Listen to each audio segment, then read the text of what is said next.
Hey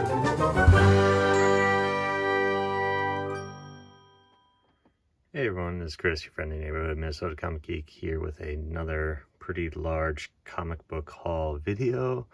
Before I get started, I would ask that if you enjoy this type of comic book related content, please give the video a thumbs up, hit the notification bell, and subscribe to the channel so that you don't miss any future videos.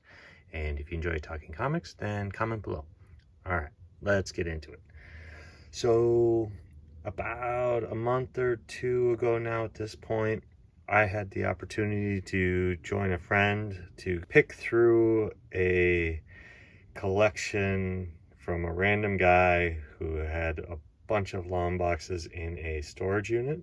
This is the first opportunity I've had to do something like this where, you know, a random person, just a random dealer has like 20, 30 long boxes or more in a storage unit to go pick through and get a pretty good deal on whatever I selected. So part of me going was to help my friend pick out books for him to sell on his Whatnot channel. Part of doing so was also any books that I found that I wanted, I could, you know, pick out and get myself, because my comic collecting taste don't really overlap with the types of books he's trying to sell to his channel viewers, so there's really no conflict there. But yeah, no, I was happy to help him out and, you know, just go through, have the ability with two of us to go through and get through all of this guy's long boxes.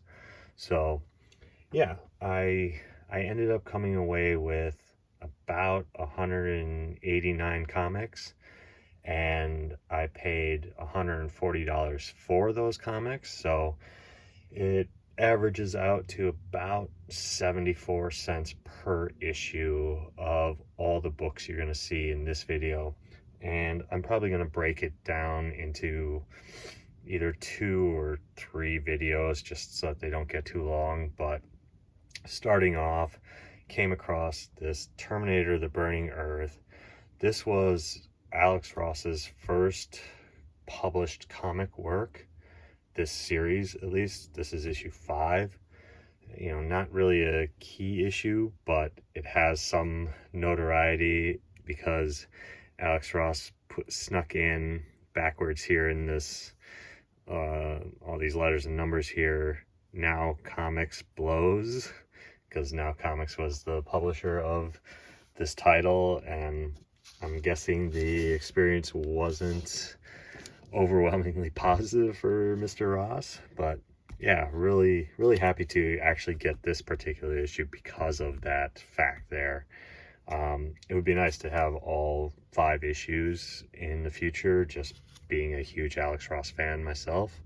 But yeah, really happy to get this issue. Then I came across issues 1 and 2 of Frank Miller's Ronin. This is purely got these because I wanted better conditioned copies than the ones that I currently have in my collection. I think the ones that I bought, I might have got like at half price books, and they're, you know, kind of damaged and just whatever. But as a Frank Miller fan, you know, I want to have good copies of this series. This was probably the biggest book that I came across in digging through all the boxes for myself in particular. This is Fairest number 3. This was this, you know, 32 or 33 issue title from Bill Willingham's Fable series that Adam Hughes did all 30-ish covers, basically all the covers for the series. But this issue in particular is the actually valuable book from the run. There's only like three key issues from the run, and their key significance is the fact that they're Adam Hughes covers. Why all of them aren't key issues, if that's can be a key fact, who knows? But this is the book if you're looking for value. This is the issue number 3. Beyond that is just a beautiful, beautiful cover with context of what is happening in this image is just beautiful, and I love it so much. It's one of my favorite Adam Hughes covers that he's ever done. He's done a lot of kind of close-in portrait style covers over the years, and they're all great in my opinion, but I absolutely love this one, and happy to get it for 74 cents, because it's like a $20 book raw in good condition. So really happy to get another copy of that. Then I came across this Justice League versus Godzilla versus Kong #1. Purely grabbed it because of the Jim Lee cover. Exo Manowar #0, purely for the Joe Quesada early 90s greatness. I have so many copies of this book. I just love it. It's that 90s chrome cover, just awesome. Then I came across a bunch of Fathom issues.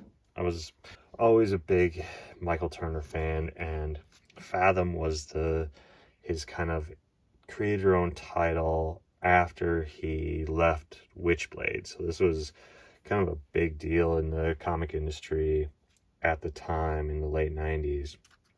So I got issue #0, issue #2, issue #8, issue 10, issue #11, and both issues of #12 that form the kind of full image.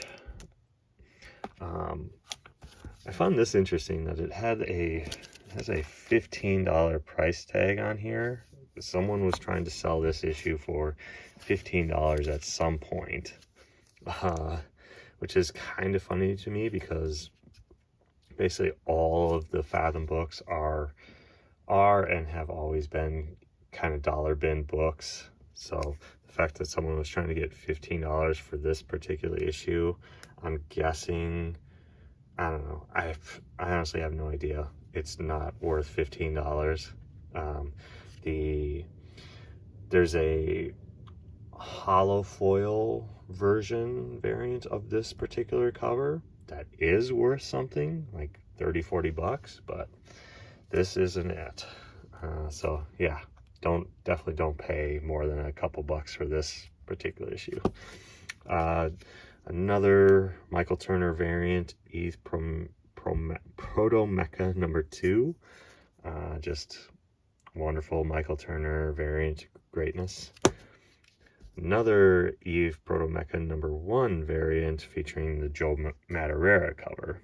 Happy to add this to my Joe Mad collection. Came across this Madman Adventures kind of Ashcan issue. Just grabbed it.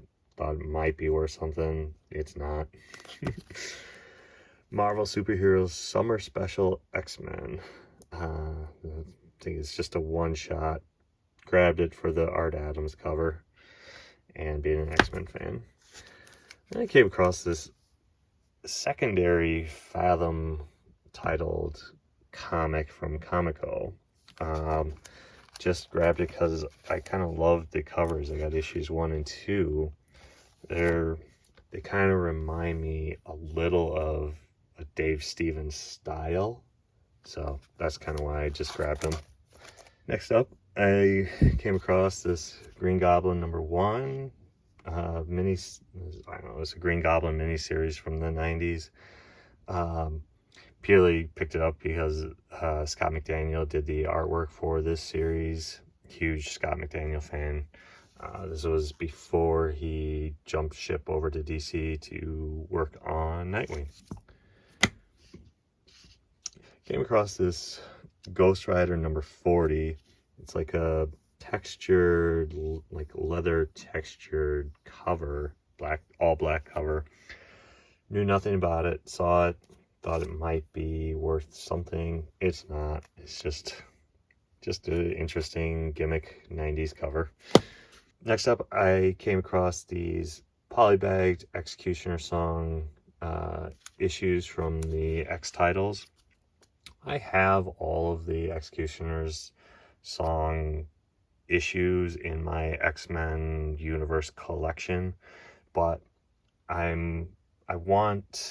now want to have them in their polybag form, just, preserved, and just so I'm slowly working on finding all of them.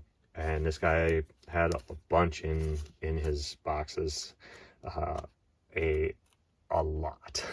So I got issues 16, 17, and 18 from X-Force, the 3 X-Force issues, all polybagged, and issue 18 being a newsstand version. Then I got all 3 of the X-Factor issues polybagged, issues 84, 85, and 86. And all the X-Factor ones are all newsstands as well, so pretty cool. And I grabbed a copy of Death of Wolverine #1. This 4-issue miniseries features outstanding Steve McNiven art. So yeah, always happy to come across a copy of this particular series. And I got Wolverine #51 with the Simone Bianchi artwork. The 2 copies of the variant version of 51, the black and white artwork. The variant cover for issue 52, issue 53, and then came across a bunch of Earth X issues, none of the valuable ones, as you'll see. I got 2 copies of the Earth X kind of sketchbook promotion that was in the Wizard magazines, which is kind of funny that these aren't considered the first appearances of all these characters, because this came out before the series was released, and it features Alex Ross's sketch concepts of all the characters, or at least the prominent ones from the series. So, and then I also came across the Paradise X the Paradise X promotional sketchbook from Alex Ross. Again, this was included with Wizard magazine prior to the release of the series.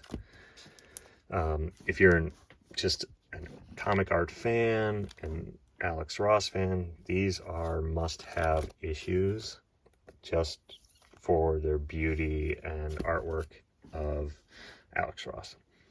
So then got issues #0 of Earth X, issue 1, issue 2. They didn't have issue 3 that has the first appearance of May Parker as Venom. Got issue 4, issue 6, issue 7, issue 8, issue 9, issue 10, issue 11, and they didn't have issue 12, the first appearance of Shalabal as Silver Surfer. Yeah, that would have been a huge find in this. And then Earth X #X, which is technically issue 13. And then got the Universe X Special Iron Man. So yeah, I'm gonna kind of end this video here, as it's already getting kind of long. So yeah, this was the first part of the issues and comics that I found in this storage locker kind of pick through. What do you think so far? Have you guys ever had the opportunity of digging through a storage locker full of comics?